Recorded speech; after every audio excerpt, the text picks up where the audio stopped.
الله من الشيطان الرجيم.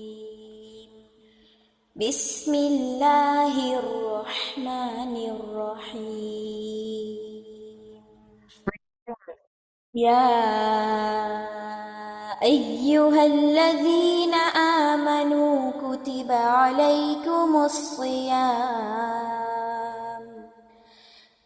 عليكم الصيام كما كتب على الذين من قبلكم لعلكم تتقون.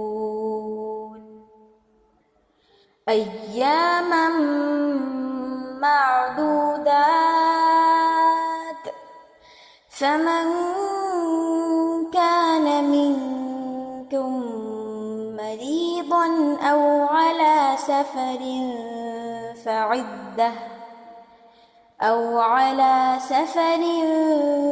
فعدة من أيام أخر. وعلى الذين يطيقونه فدية طعام مسكين، فمن تطوع خيرا فهو خير له، وأن تصوموا خير لكم إن كنتم تعلمون. شهر رمضان الذي أنزل فيه القرآن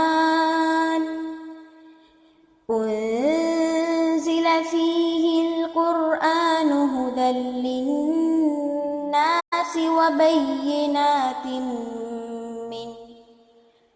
وبينات من الهدى والفرقان،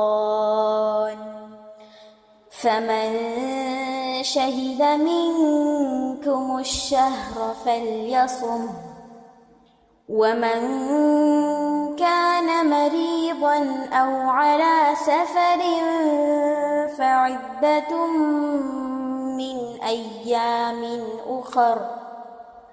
يريد الله بكم اليسر ولا يريد بكم العسر، ولتكملوا العدة ولتكبروا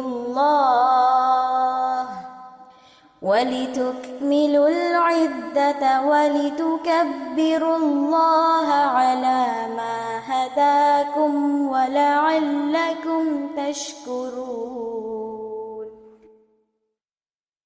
شهر رمضان الذي أنزل فيه القرآن هدى للناس وبينات من الهدى والفرقان، فمن شهد منكم الشهر فليصم، ومن كان مريضا أو على سفر فعدة من أيام أخر. يريد الله بكم اليسر ولا يريد بكم العسر، ولتكملوا العدة ولتكبروا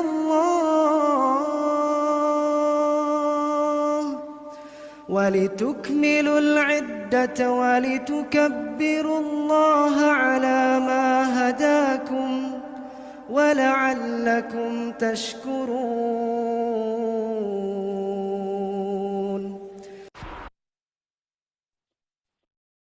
السلام عليكم ورحمة الله وبركاته. الحمد لله رب العالمين، والصلاة والسلام على سيد المرسلين، أما بعد، فأعوذ بالله من الشيطان الرجيم. بسم الله الرحمن الرحیم.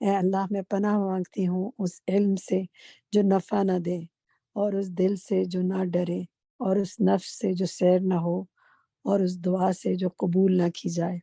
تو میری دعا ہے کہ اللہ سبحانہ وتعالیٰ آپ کی ساری دعائیں قبول فرمائے، اور رمضان میں آپ جو عبادات کر رہے ہیں ان کو بہترین طریقے سے، آپ کو بہترین اجر سے ان پر نوازیں۔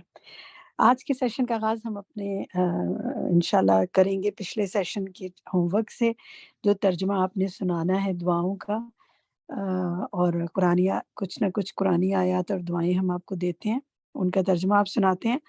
آج کا سیشن بہت ہی انٹرسٹنگ ہے، اور معاملات میں آسانی کی دعائیں آج ہم سیکھیں گے۔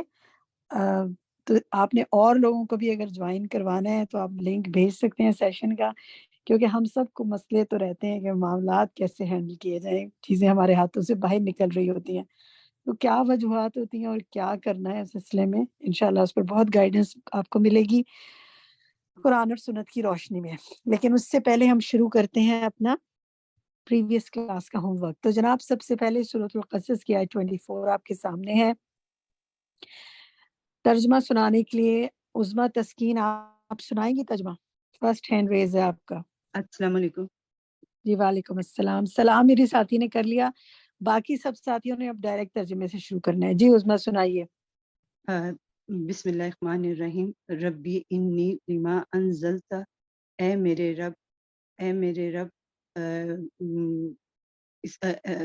ربی اے میرے رب، انی بے شک میں، لما اس کے لیے جو، انزلتا نازل کرے جو، تو الا علیہ میرے طرف، من خیرین اس میں بھلائی میں سے، فقیروں محتاج ہوں۔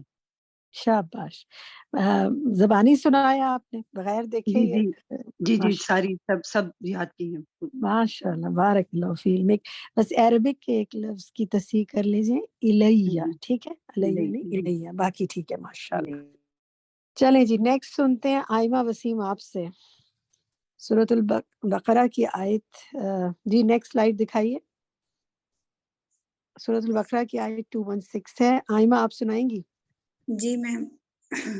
وعسا، اور ہو سکتا ہے، ان کے تکرہو، تم ناپسند کرو، شیئا کسی چیز کو، وہو اور وہ، خیر بہتر ہو، لکم تمہارے لیے، وعسا وہ سمپل ہے وعسا جی، شاباش۔ اور ہو سکتا ہے، کہ تحبو تم پسند کرو، شیئن کسی چیز کو، وہوا اور وہ، شرٌ بری ہو، لکم تمہارے لیے، واللہ اور اللہ، یعلم جانتا ہے، وانتم اور تم، لا تعلمون تم نہیں جانتے۔ احسن سے، ماشاء اللہ، بہت اچھا ترجمہ ہے سنایا، عمل میں برکت فرمائے آپ کے۔ جی اب آتے ہیں ہم نیکسٹ، استخارے کی یہ دعا ہے، ہو سکتا ہے آپ مجھے کچھ لوگوں کو اس کا ترجمہ آتا ہو، تھوڑا تھوڑا ہم سنیں گے۔ سب سے پہلی 3 جو لائنز ہیں ان کا ترجمہ آپ میں سے زونی آپ سنائیں گی؟ جی۔ اللہم اے اللہ، انی بے شک میں، استخیرک میں خیر مانگتا ہوں آپ سے، بعلمک آپ کے علم سے، واستقدرک اور میں استطاعت مانگتا ہوں آپ سے، بقدرتک آپ کی قدرت سے، وَأَسْأَلُکَ اور میں سوال کرتا ہوں آپ سے، من فضلک آپ کے فضل سے، العظیم جو بہت بڑی ہے۔ یہ آگے بھی پڑھوں؟ ٹھیک ہے، اور آپ کی قدرت دولت آپ سے طاقت مانگتی ہوں۔ جی زونی آپ پڑھیے، اور تو کوئی ہینڈ ریز نہیں ہے، شاید کوئی اور نہیں سنانا چاہ رہا۔ چلیں آپ آگے کی 2 لائنیں اور پڑھیں۔ فَإِنَّکَ بے شک آپ، تقدیرہ